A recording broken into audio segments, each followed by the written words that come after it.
All right, so we're going to get started with the part 6 of the 6-part series with the ACM assessment program, and we'll go over the single leg stance assessment, as you can see on my screen.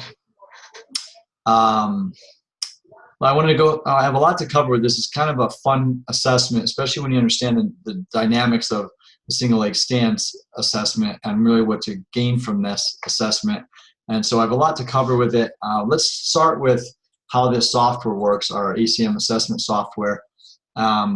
You're basically assessing both sides, right and left. The side that you're standing on is the assessment side. So if your right leg is down, is the right leg assessment. If the left leg is down, it's the left leg assessment. So you'll have two options, obviously left leg and right leg. If a person's able to stand, the assessment protocol is to have them stand with their feet together, lift their knee up, say they were staying on the right leg, you'll have them lift their left knee up to the height of their hip flexion, and remain balanced on that foot for more than 10 seconds. 10 seconds, we can stop the assessment. And then without putting the foot down, you'll have them swing their leg back behind them into hip extension with the same leg and hold that for 10 seconds. If a person can do that both with their leg forward and their leg back without touching, that's for 10 seconds each, that's a functional yes. And the same with the right leg. Now, if you do choose yes on the assessment protocol, it'll ask you how difficult it was, because some people will be able to perform this, but their arms are flapping around, they're really trying to fight for balance. That's not a true authentic stability or balance test, or they don't own that pattern. So you can adjust the scale between 0 and 10. As with our other assessments, if the difficulty is 4 or less, it's still functional. They still own it. They may have a little difficulty, but they still own it. If it's 5 or greater, they're really struggling, then that would be, even though they can perform it, it would constitute a dysfunctional. We'll see that. So a yes on both sides, a less than 4 difficulty, it would be considered a functional score. Now, there are some protocols and assessments that look at very deep structural compensations during a single leg stance. Even a foot twitch would consider it to be unacceptable, but in our case, anything less than a 4 difficulty is acceptable as long as they can maintain that balance. It's good balance. We're going to get into a lot more detail with this in a second. The dysfunctional would be they are not able to stand on either leg for more than 10 seconds. Whether they can bring their knee up to their chest, but when they put their leg back, they fall over. That's still a dysfunctional or a no. And if it happens the same on both sides, that's considered dysfunctional. If they're able to do it on both sides, but the score is higher than 5 for difficulty, as this one shows, right and left, then that would be considered dysfunctional because they don't own that pattern. But it's the same as a no and no. Now, again, we're looking at asymmetry, so we're looking right versus left. If someone has a really difficult time on one side versus the other, that would indicate an asymmetrical dysfunction and their balance. And the same goes with if someone is able to, on both sides, they can stand, but one of those difficulties was really high and the other one was really easy, that would be considered an asymmetrical dysfunction. Even though they're able to balance on both sides, the difficulty level, their amount of compensation to balance there is what we're going to look at really deep into this presentation. But on the assessment software, a yes and yes with a difficulty higher than 5 would be considered a no, and then a yes on the right leg here shows that it's an asymmetrical dysfunction. All right. So let's get into the assessment itself. The single leg stance is really a static balance and stability test, but I have dynamic in here in parentheses because you are moving from flexion to extension. The body does have to adapt to that movement change of the leg. So even though we're looking at static holds, we're getting a dynamic movement through it. And there is a lot of research that I've looked at that I'm going to share with you guys. And there are some poor correlations to static stability and dynamic stability, but there are some correlations to effectiveness of understanding what you're seeing in a static stability test versus a dynamic, what to expect in those.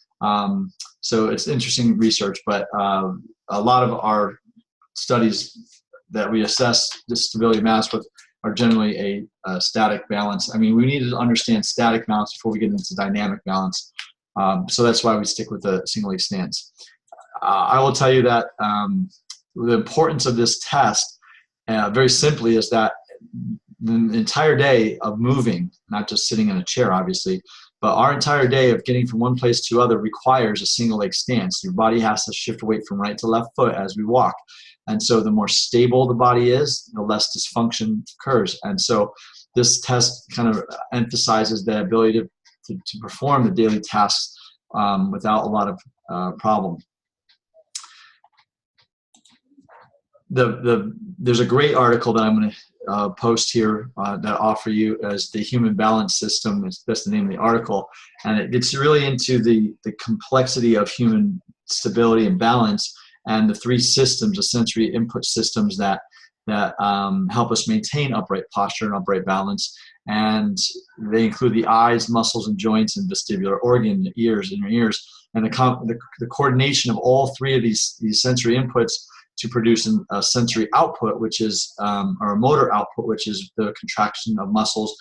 We call this dynamic stability. But essentially, balance or stability is really just the body's ability to maintain its center of mass over its support system. And so on 2 feet, you have a bigger support system. When we're walking, we have a half of that support system, which is 1 foot.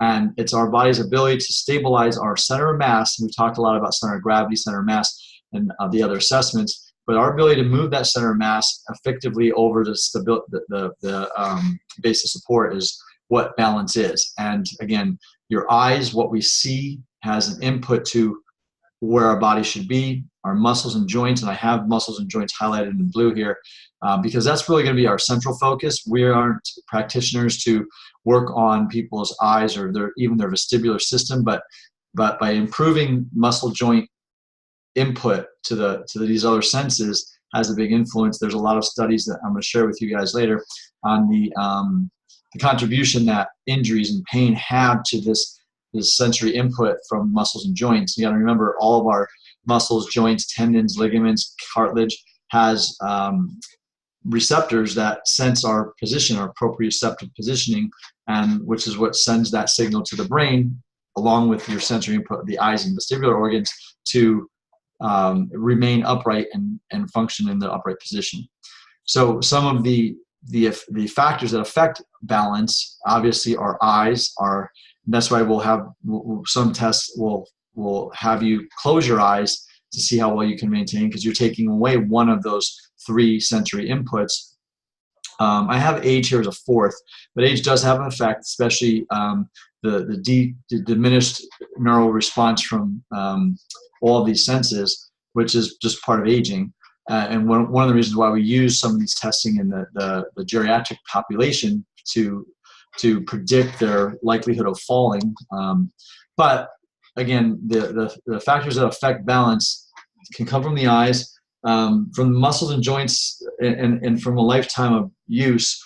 We can understand that just stretching or pressure sensors in the body sense that proprioceptive positioning. Pain and previous injuries have a huge impact on that sensory input, as well as our postural compensations, because as the body changes posture, certain muscles are pulled on tighter than others, create pressure in a joint, changes our proprioception as to what upright is. And this is why what's really interesting working in postural correction, it's really easy for all of us to see a person's posture that's tilted or twisted, but they don't sense it because they've been in that position for so long. But by changing their posture to a better position, their sensory input is not the same. You have to really take this at a slow pace, because their sensory input to what normal was, even though their posture has improved, they may not feel it. You can actually create some balance or instability issues, especially vertigo and things like that. So just pay attention to those subtle changes and how quickly they come to some people. Some people respond very well, but people that have been in poor posture, forward head tilt, tilting or lateral tilting or side bending, like a shoulder elevation, or all these postural compensations we see, by changing that postural compensation to a better one, to a better posture, has an impact on your sensory input to what the brain knows is to be upright. So it's a really big concern. And listen, there's a lot of research, and this is all neurological, obviously, is what we call it motor control. But I'm going to give you guys a lot of research on this. And I would say this article that I've mentioned, the Human Balance System, really goes into some depth as to each one of these senses and how they interact with each other. It's pretty incredible stuff. So it's a lot to think about and work on. Now, when it comes to testing balance and stability, there are a few tests out there. There are some gold standards like the Berg Balance Scale. It's one of the most popular and effective at establishing the risk of injury from falls and likelihood of someone falling. And there's about 20 different assessments, and you can look all this up. I'll send you some information on this. And then there was a study I read that took components of the Berg Balance test and looked at their effectiveness at predicting outcomes, only doing a few tests versus all of them. And there was a strong correlation to utilizing a few. The single leg stance test is used in a lot of physical therapy, and it's basically what we're doing here. It's scored a little differently. We're basically looking at how long someone can stay in that position, and there are normative values for how long someone can stay in that position. But we're just making it very quick and easy, a quick assessment, and I'll show you what we're going to gain from this, a little more revised assessment here in a second. But they basically say if someone can stand less than 5 seconds, it's an indication of risk for injurious falls, which means it's a higher risk for someone that can fall that can't hold their leg up for 10 seconds. I've modified the single leg stance to include the extension portion too, just to add a dynamic stability and change of the body center of mass, just to get a little more emphasis. But there are two big testing parameters that it's good to have some familiarity with as well. So when it comes to single leg stance assessment, we're basically looking, you remember in all of our other assessments, we've looked at certain planes of motion and really specific to those planes of motion. Well, the single leg stance, we're looking at really all three, and I'm going to show you what I mean by this when we go through it, because we're not just looking to whether someone can stand balanced for a period of time. We're looking at how they do it as well, and I'll share with you exactly what I mean by this. But yeah, we're looking at all three planes of motion through this assessment, so it's important to look at both directions of your clients and patients when you are doing this assessment. There's a reason why, and this is really the caveat to all the ACM system, and the reason why we left it as number 6 and have it in this order, because the first 5 assessment protocols were really looking at mobility concerns of certain joints, and we'll look at that in a second. The single leg stance is really more looking at the stability components and balance, obviously. So we're looking at both mobility and stability, and it's why we always want to end with the single leg stance. In fact, I'll be honest with you, the protocol for ACM and selecting the dysfunction to work with first, the last one that we focus on is a single leg stance pattern. If we find any dysfunction, whether it's dysfunctional or asymmetrical dysfunction in any of the 5, we always address those first before we move to single leg stance pattern. And again, improving those other patterns is going to help improve the other ones, and that's why systematically we go through this process, and single leg stance is the last assessment protocol. When it comes to mobility stability, if you're not familiar with this through the certification, this is kind of the foundation to a lot of movement pattern assessments, or at least ours, is the concept of the joint by joint approach, and how the ankle, the hip, the thoracic, back, and shoulder joint are designed for mobility. I didn't talk a lot about the neck, but the upper portion of the neck is designed for mobility too. We don't do a lot of neck work with the neck because it's really not, it's outside of our scope, and there's a lot of stuff that can go on with the neck, and I don't like to do a lot of work on people's necks. I look at it as the neck being an extension of the spine, an extension of the body kinetically, and what we do below affects the neck port positioning. And a lot of exercises have influence on the position the head's in as we're working it. So we're inadvertently working on the neck through the corrective exercises. But all of our assessment patterns check the mobility or extensibility of these joints. The single leg stance kind of takes it all into account and say how well can we systematically or kinetically balance all this stuff. If we have any mobility restrictions in the joints that we've talked about throughout the other assessments, then we're probably not going to have, we may have good single leg stance pattern, but ultimately what I'm talking about here is I've had clients go through the assessment and they will blow away each one of the mobility tests: ankle mobility, toe touch, backward bend, sitting and standing rotation. They look like Gumbies, and these are what we would refer to as hypermobility, which I'll show you in a second. And that's where we start looking at how does someone stabilize all that great movement, because ultimately we think of it as a baby would progress in their fundamental development. They have all the flexibility they ever needed. What they don't have is control of it. And so if we can rule out someone has great mobility, then we can automatically go into understanding that they need, no matter what, if they have any concerns or not, they need stability around those great patterns. Our goal with ACM is to improve mobility patterns first, and then help them reestablish and reinforce the motor control around all that great movement. So ultimately, our goal is to assess someone and get them through mobility restrictions, and then focus on the single leg stance, or in overall the stability components of all that great movement. And so when we look at people with hypermobility, there are tests and there are protocols to assess someone for hypermobility. And this is a quick glance at that. There's like 5 components. If someone has hypermobility, you can test it very quickly. Just have them extend their arms, and you'll see some people that hyperextended their elbow. It's not double jointed. There's no such thing as double joints. It means that they're hypermobile in that their elbow joint, which is a joint that's really not designed for hyperextension. You'll see this in the knee. You'll see this in their ability to touch their toes, one of our assessments.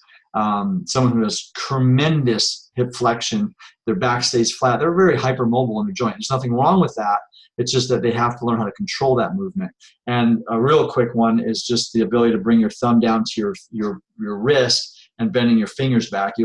And again, we're not looking at muscle constraints. We're looking at ligamentous support.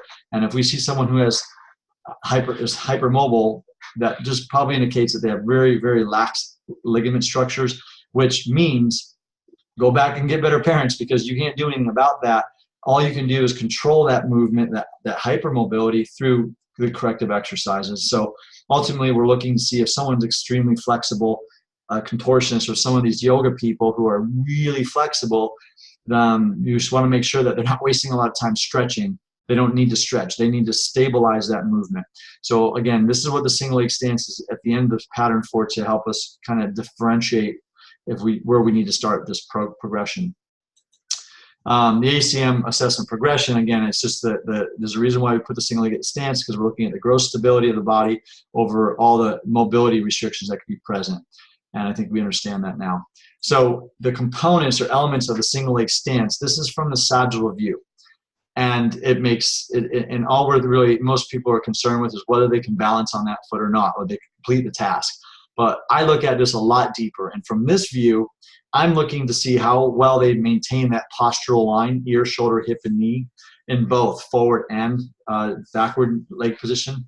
I'm looking to see where their center of gravity orientates. You remember, as the body shifts and moves off of one foot, the center of mass is moving, and our body has to find a way to stabilize that.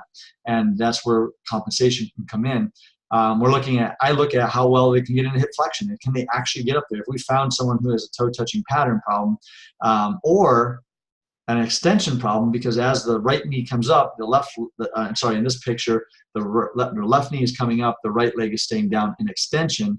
If we see an extension problem in the hips, they may not have the ability to bring that knee up as high as it can, because it means the other knee hip has to go into extension. So we're looking at the components of hip flexion extension. Again, why that ACM assessment has those components built in beforehand. So I'm looking at what the body's doing as they move through this pattern. Are there any compensated patterns that are established by just in this view? There's not much that we look at here aside from how well they stabilize. And I'll tell you, when people bring their leg behind them, they always tend to lean forward. Now that's because the hip extension is only about 10 degrees. So if they're going more than 10 degrees of hip extension, they're getting lumbar extension, which will ultimately just pitch the body forward. You're changing that center of mass. It has to fall forward. And so again, keep that in mind. Really cue people to they don't have to put their leg all the way back. Keep their body as straight as possible. And just make notes. Again, the assessment's only asking, hey, can we do it or not? owning that pattern means all these check marks are going into place. If they don't follow this, if they fall forward to compensate, then they don't own that pattern. It's not a true stability pattern. So hopefully that makes sense from this view. This is the elements that I look for as to saying how difficult it was or not. And again, this is why the assessment is built this way. If we found some dysfunction in toe touch, we found some dysfunction in the standing rotation pattern, then our single leg stance, we can start to predict maybe what we might find here and to really cue into some hip stability issues or range of motion issues. Again, that's why the assessment is developed this way to help you there. Now, when it comes to this frontal or transverse plane, I said that the single leg stance has all three planes of motion that we're looking for. This view tells us a lot more than you would think. And again, starting at the top, I'm looking to see how far someone's arm abducts from the side. The further their arms come out, and I mentioned this in the certification program under single leg stance, I envision a tightrope walker walking on a tightrope. If they have that big long pole to balance with, they stay relatively balanced, so they have the better ability to. If they let go of the pole, that pole is an extension of their arms, and it creates a lot of stability. If they let go of the pole, they don't have as much. Their arms start flopping around. So one of the single leg stance protocol that we mentioned earlier, one of the tests, they have people put their hands on their hip. They do that because we don't want an influence of the upper extremity to create balance. I want to see if they're using their upper extremity to create balance. And you can see in this picture that she is abducted on her ipsilateral arm. The left leg is the stance leg. You can see how far her left arm is coming out to stabilize. Her right leg is the stance leg. You can see how far her right arm is coming out to stabilize that. And there's another cue I'm going to show you. This is really interesting. Is this humeral external rotation where the yellow dots are. That's one thing we're going to talk about a lot here because it's a big giveaway for stability or lack of stability and how people compensate to find it and what that can lead to as far as dysfunction, pain, and injuries. We're looking at the center of gravity orientation. How do they stay stabilized over their support foot? And you can see one picture, she leans a little bit more over to that support foot, whereas the other side, she isn't. Ipsilateral hip stability. Are they able to balance? That blue dot is really looking at glute medius abduction as they stand on one foot. We're going to talk about the Trendelenburg sign. Femoral rotation. I should probably change that to neutral. Neutral. Femoral rotation, the stance leg, how far are you seeing their femur rotate and their foot out to create more stability, or do they actually collapse inward? Paying attention to that, or they stay relatively neutral. And then tibial torsion we're going to talk about. What does the up leg look like as they bring it up into hip flexion? Are they biceps femoris dominant and getting that tibial rotation or torsion externally, or does their leg stay relatively neutral with foot pointing straight ahead? And those are cues for you to understand where some compensation can be in a person, not just from the ability to stay balanced, but how their body works. So these are really great cues. Let's take a look at these a little bit more. And one of the things I love talking about because it's so obvious, and I think most people miss this, is that humeral rotation. So here's what I'm going to explain to you. The anatomical position, the way we name the body parts, positions, angles, everything is based on a position the body's in. And that's the anatomical position. I have this circle is the upper extremity. The humerus is rotated out, so which allows, and the palm is open or facing us with the ulna and radius parallel to each other. So if we had the skeleton here, we would see that the ulnus and radius are even with each other. But this is the anatomical position. Now, when we switch over to the functional position, is the best picture I could find. Functionally, the entire rest of the body should still fall through that line of gravity, feet straight ahead, knees pointing straight ahead, all that stuff.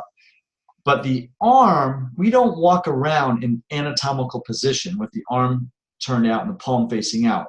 The hands rotate to the side so the thumb is pointing straight ahead. Now, how we do that is a very big difference, and that's what I want to show you guys and teach you about something. So let's take a look at the humeral rotation. Obviously, the shoulder rotates in and out. There was an image I was going to add in here just to show you what, in fact, let me do it real quick. We'll do this, humeral.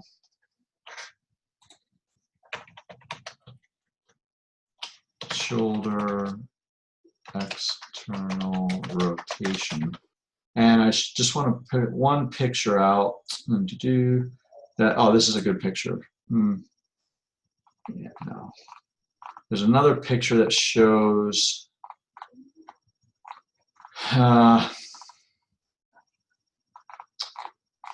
well, shows a similar image as the one above here. It's basically the internal external rotation of the humerus as someone would be laying on the table. And as you can see here, if you were to measure someone laying on the table in the external rotation and internal rotation, external is out, so we're looking down on top of them. If you were to measure how far this arm could turn in, then let me do this.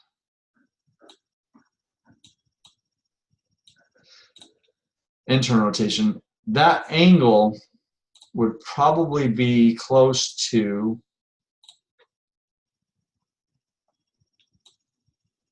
here for internal rotation.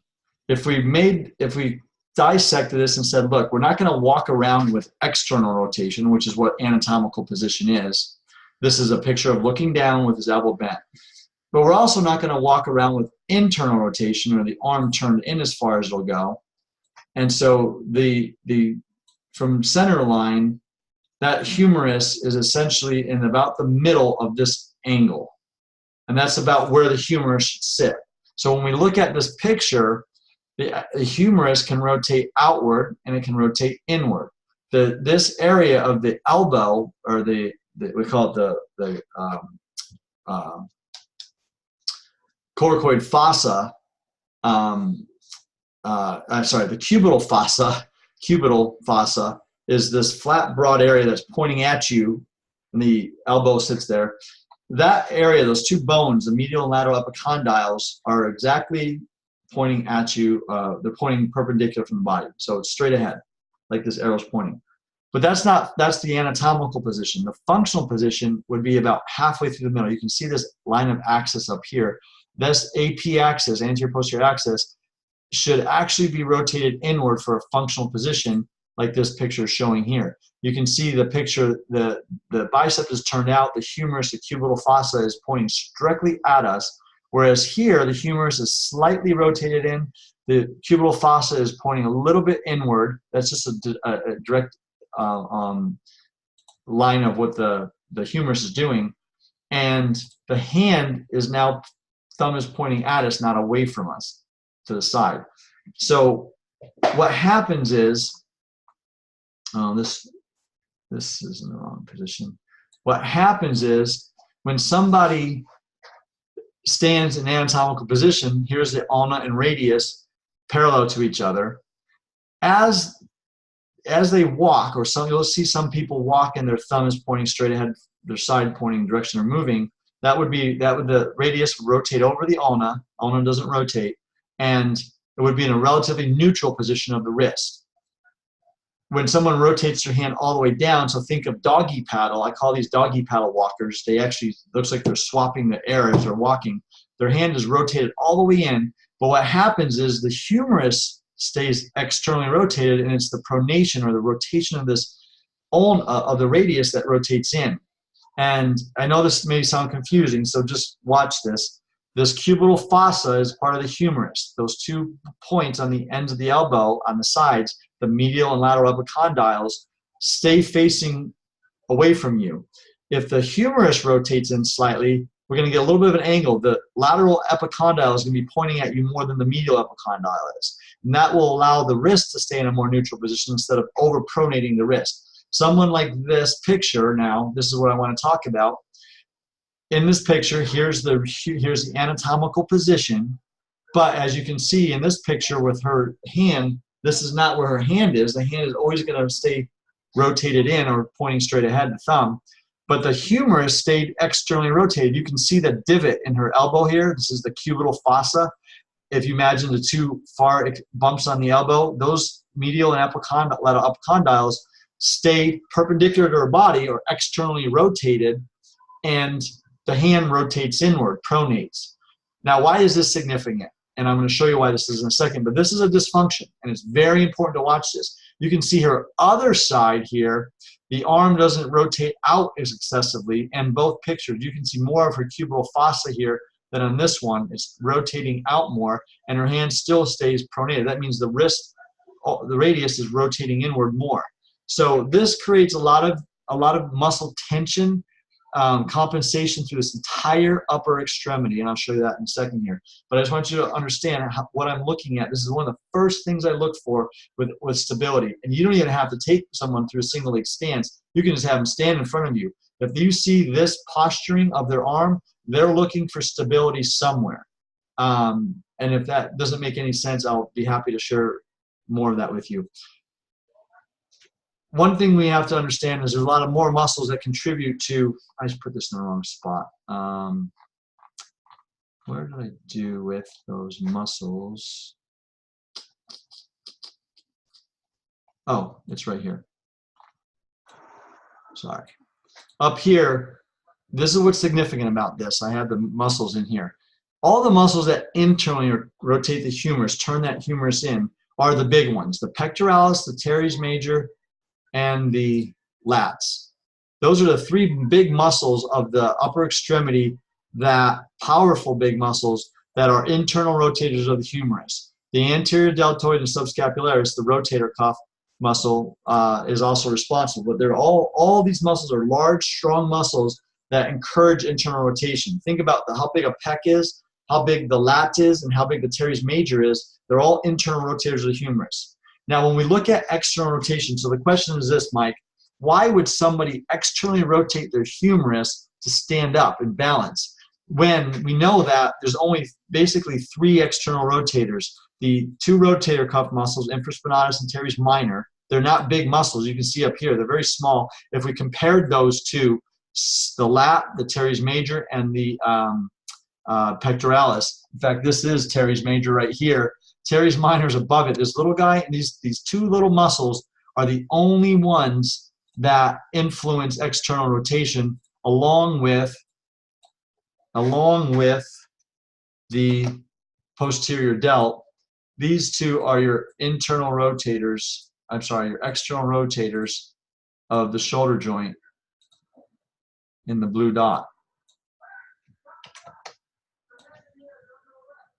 These two.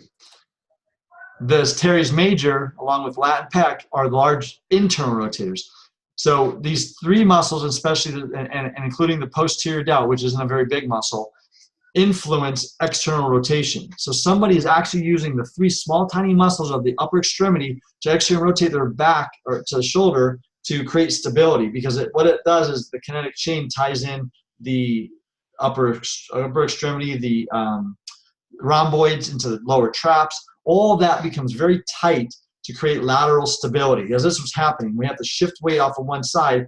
As the body shifts, something has to stabilize it. And so this is a huge, huge red flag when I see somebody standing in this posture and their arm is externally rotating. It's a big indication that they don't have the core stability or pelvic stability to stabilize their body over that center mass, and they're utilizing the upper extremity. This is why in the single leg stance protocols in physical therapy, we'll have her put your hands on your hips, because the hands on the hips eliminates the ability to use your upper extremity to stabilize. So I want to see if they have the dysfunction, not take it away.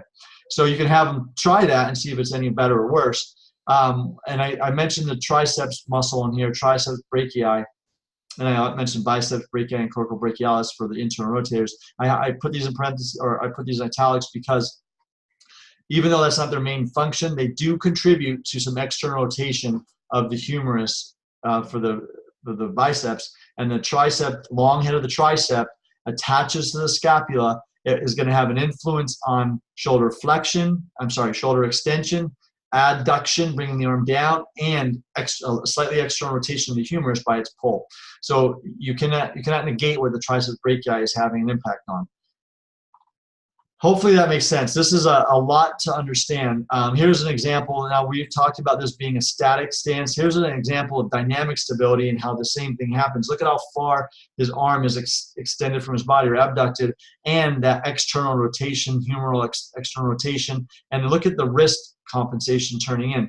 People that I see that are in this posture, and I don't necessarily even have to see them doing a task like this, just walking or standing and talking. People that have this particular posture compensation tend to have a lot of strain in their forearms and wrists, shoulders, neck. So any upper extremity stuff, look for this. And again, you have to work backwards and say, why would somebody do this? And it's because of a lack of stability somewhere else. And so if you're putting someone in a single leg lunge, kettlebell swing exercise, and they're compensating like this, you're not really focusing on the true problem. So keep that in mind, understand this. What I mentioned about the lower extremity posturing is this a very famous dysfunction or concern is the Trendelenburg sign, or we call it the Trendelenburg limp. And it's really just a deactivation of the glute medius. And why they call it Trendelenburg? Because it goes into the medical aspect of that. The nerves that fire to that glute medius are inactive or have been compromised and cause the muscle to be very weak. And it's a very specific sign. When someone walks, they get this whole hip shift.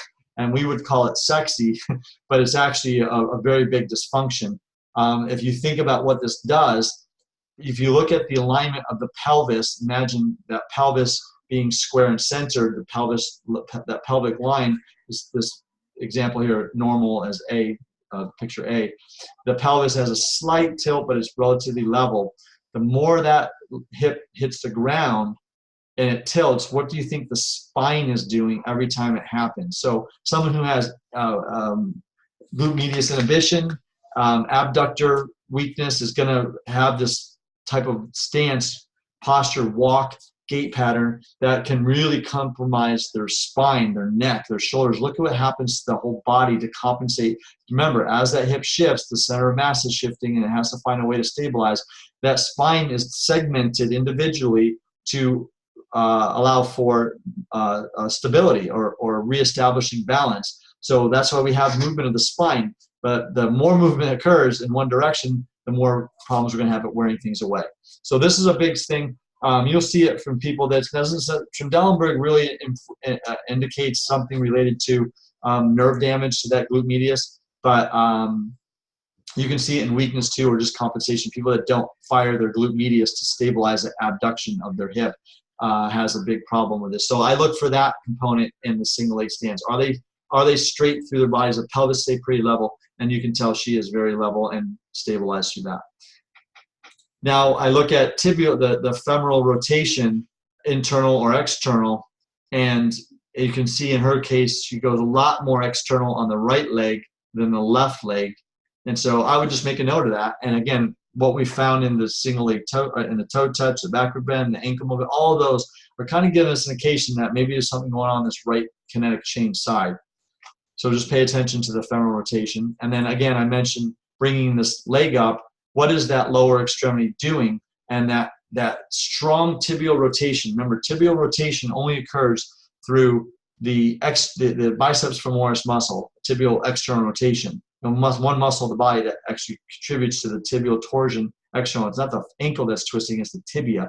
And if you see someone with excessive tibial torsion in this stance, they're going to probably have really strong IT bands and biceps femoris that can create a lot of strain to the knee joint as well as the hip when those muscles are overactive. So I'm looking for that cue when I'm seeing this person pick their knee up. We probably saw this picture before, but essentially we're really concerned when it comes to the corrective approach. It's not just one thing that we're looking at, and that's really what I want you to pay attention to here.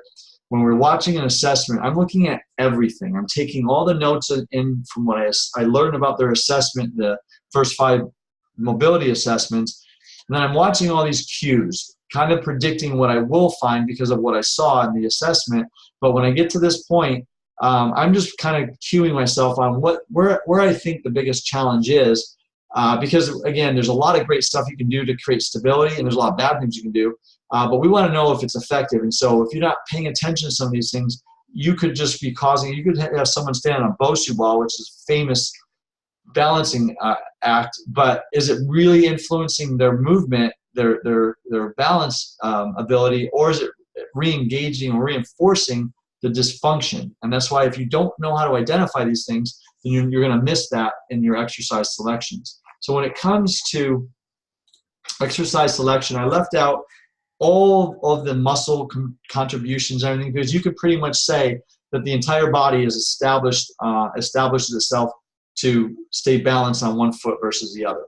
And all I look at is, again, when you stand on the right leg, it's that contralateral left upper extremity that's finding a way to stabilize. It's through these fascial lines, but also the muscle activations. If you stand on your right foot and you feel your erector spinae, I always have people put their hand behind their back and feel your back as you're standing from one foot, shifting weight from right to left. It'll always be that contralateral, the opposite side erector that's firing. And it's because it's supporting the body. You've got the QLL, quadratus lumborum, that's helping hold that hip up that's not balancing. So if you're standing on your right leg, you bring your left leg up, that left side quadratus lumborum is doing a lot of work to hold that hip from falling, as well as the right side abductors. So it's not one muscle group that you need to focus on when it comes to helping someone establish that motor control and stability and balance. It's the entire kinetic chain, understanding it as we broke it down through all the movement pattern assessments, and then putting it all together here as an overall picture. So we talk about the anterior and posterior lines, and again, that cross pattern is very important to understand when it relates to using opposite sides to establish control and the kinetic engagement up the entire kinetic chain. So when it comes to the corrective exercise approach, I've thrown a lot of slides in here, and I'm just going to discuss them.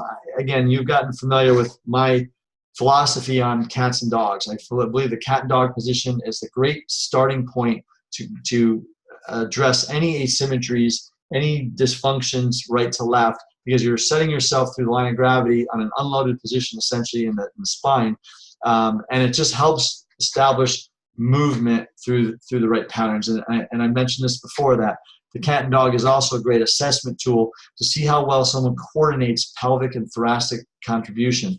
I'll tell you in this picture, what I always look at, and the reason why I have triangles here that meet in the center, is the upper extremity and lower extremity are like these two triangles that come together at the apex in the center of spine, where the center of mass is. As the body moves, the pelvis moves, the torso has to counter that and move the other way. So those two triangles are constantly finding a way to stabilize balance. And don't look at this from a two-dimensional picture. Think of it three-dimensionally. It's not just side to side or the frontal plane, it's sagittal plane as well as transverse rotational. So think of it as like two cones sitting on top of each other. They move in a lot of different directions. Well, all the work that the torso and upper extremity does is transmitted through that cross pattern to the lower extremity, or vice versa. And it's why that core musculature is always emphasized in stability. But we have to look at how everything is working together, not just doing core stability. It doesn't fix some of these problems, because it could be muscle dysfunctions of the lower extremity. It could be muscle dysfunction of the upper extremity. We've already assessed that through the ACM, but now we're getting a better sense of where we can really start in the corrective approach. One of the reasons why cats and dogs is a great tool to look at that coordinated effort of the pelvis and the torso together through those two triangles. Are they connected? Are they working? Do they know how to work together to create the symmetry of the movement of flexion and extension?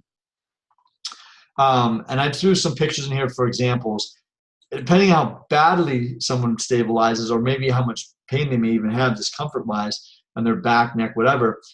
This exercise, if you've never done a quadruped arm lift with a ball behind you, you scoot your bottom back up against the ball on the wall, and you're basically pressing your bottom into that wall as you try to extend one arm. Now you can do this you can do this in the cat and dog position and just extend one arm out. This just adds a lot more emphasis to it. But this is an incredible transverse abdominal exercise. If you haven't tried it, try it. The goal here is not to have any shifting right to left. People will always shift their body. Again, the center of mass, you're taking a 4 point of contact and reducing it to 3. That center of mass has to shift. The goal here is to minimize how much shifting, and the faster you can get the obliques and internal, external, and transverse obliques to understand what their job is, which most are pretty inhibited. It's reactive stability. They have to fire quickly to allow the body to stabilize here. And so you take your time through this exercise. It's a tremendous exercise to kind of initiate that oblique engagement, as well as a little bit of abdominal as well. And there's so many variations. That's why the corrective exercise I gave for people to use for the ACM, these aren't in it because there's so many variations of it. But there's examples here. A single leg push-up. I think of how can we get the body the most unbalanced and get it to stabilize. Now I see people doing all kinds of stuff out there, but again, think to yourself, what is balance? Balance is the body's ability to put the center of mass over its support. Well, we have 3 points of support here, so the body has to shift.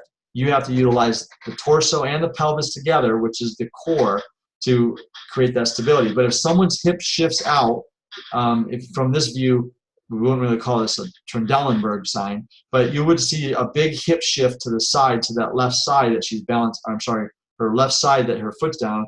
You will see her whole body shift over there as she does a push-up. Now, is that effective? No. We want to look at people's posturing as you're going through these exercises. So I don't put a high-level exercise in until I'm really sure that someone can stabilize at a lower level. I'm giving you guys examples here. I'll go into a lot of variations of that push-up, whether it's single leg, where you have less base of support with your feet, or with a single arm rotations or reaching out, whatever it is, just to create instability. But again, the more we compensate and cheat to stabilize it, I would look to see if it's even on both sides. You probably find that it won't be. All these are good indications that it's probably too high of a threshold exercise for them to work on. If they can do it in a good form, then absolutely. This is one of the exercises in the corrective approach. It's just establishing the symmetry in the torso and then the abdominal engagement as the pelvis moves into flexion and extension. We've used this one in a couple other exercises too. It's not just about a muscle group, it's about a pattern, and it's about engagement of certain muscles. Unloaded, there's not a lot of requirement for stability. We're trying to cue some muscles to take their role. I use the kneeling ankle squeeze in this program to establish that upright posture. Again, remember, if we change someone's center of mass proprioception, where the center of mass should be, then their body is a little bit off. So I start building this process from the ground up and using this kneeling ankle squeeze press downs to engage the core, nice straight line with the body, that postural line, and using the glutes. Again, the abs and glutes tend to be very weak. And if we can get those to fire and start establishing what they're to do in the relationship with the rest of the body. And then I would take them through some sequences of single leg stand stuff. I thought I had, yeah, single leg, kneeling rotation. Let me change this picture out for you guys. I have a different picture here. So it's half kneeling,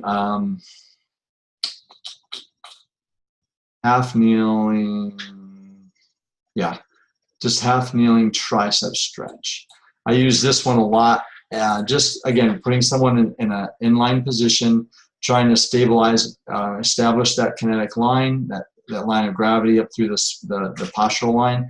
All their weight should be on their back knee. And then I just bring their arm up and have them stabilize this. You'll see twitching and bending and all kinds of stuff. And what we like to call these are self-limiting exercises. Basically, if they're not able to do it, if they fall over, they fall over. Their body has to learn how to stabilize her. We want to make sure that everything is cued straight in a line, so their body has to know that that is a new position. So I spend a lot of time in half kneeling positions like this. You can have them rotate through that position, but the more they cheat, again, they'll fall over. Just get them as far up. This picture, she should have had her foot curl under to create stability, like this picture is, toe under. And then in the half kneeling, I'll advance that. Again, she should have her toe curled under here to support that stability. But it's just doing some presses in this position. In fact, it's one of the only ways I do shoulder presses anymore, because now you're really establishing that kinetic chain of stability through the core and torso, not just at the pelvic line. And you'll see a lot of twitching and everything, but this is a great way to start progressing someone into a more stable, from the kneeling half tricep to rotation, again, dynamic movement, to even more dynamic movement here. Again, don't throw someone in half kneeling presses that can't even kneel and balance in one spot. It's a progression. Then I have variations of planks. Again, the progression of it if someone has a lot of compensation here, which people will, you'll see horrible planks. I will not put someone in a plank if they cannot do it correctly. And then we can add variation to it, right? Rotation dynamically, and there's a lot of abductor work happening here, a lot of erector engagement, especially when we go into single leg, and variations of the plank. The downward dog, elevated cobra, again, we're emphasizing flexion, extension through the entire kinetic chain, dorsiflexion, all the movements of that sagittal plane are really being emphasized here. But again, it's also adding that stability component. We're not doing this to stretch. We're doing this to add dynamic stability to the body, engagement of musculature. I'm going to get into a half kneeling quadril lift, or I call it the half kneeling hand leg opposite lifts.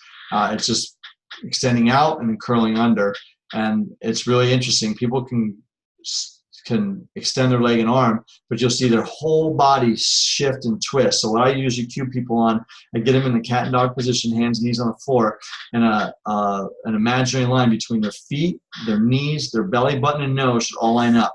As they raise that arm and leg up, that nose, belly button, knee, and foot line just stay in line with their body.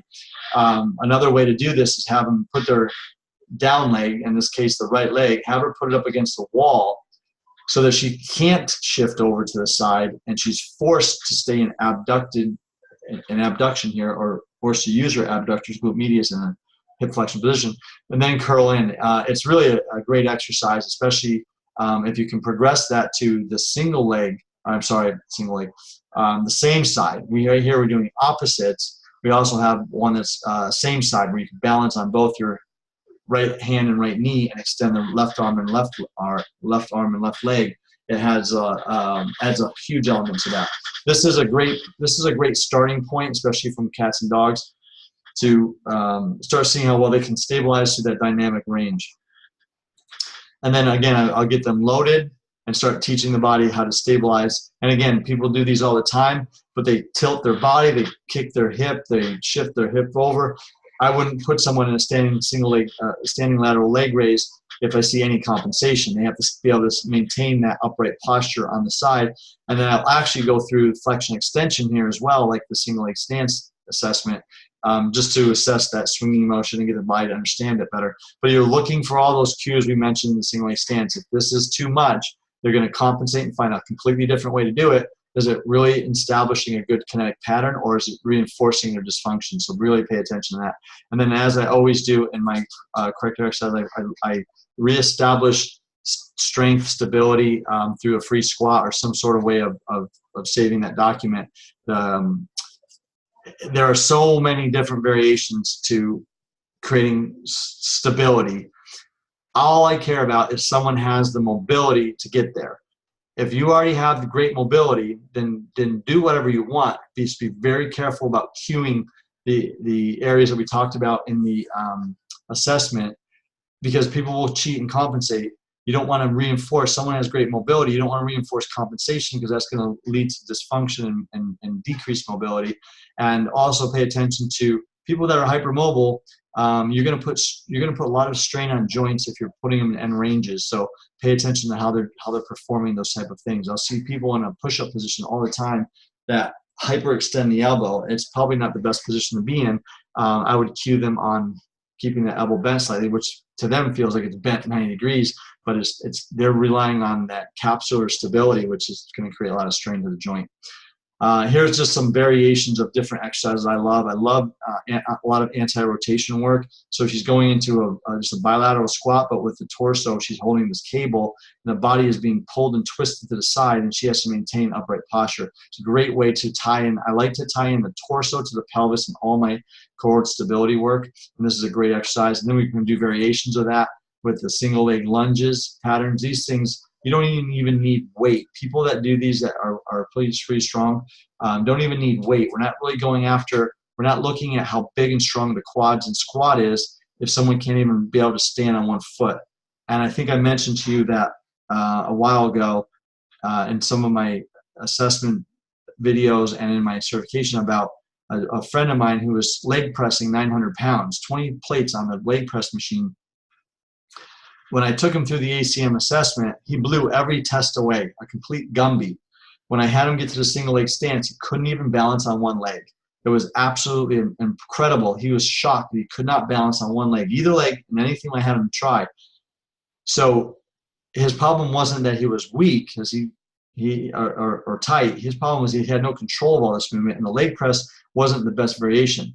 When I showed him some of this stuff, it was incredibly hard for him because he just doesn't have that stability. So we don't have to be lifting 900 pounds if we're not even able to stabilize that anti-rotation. So these are great exercises. The squat, the single leg lunge.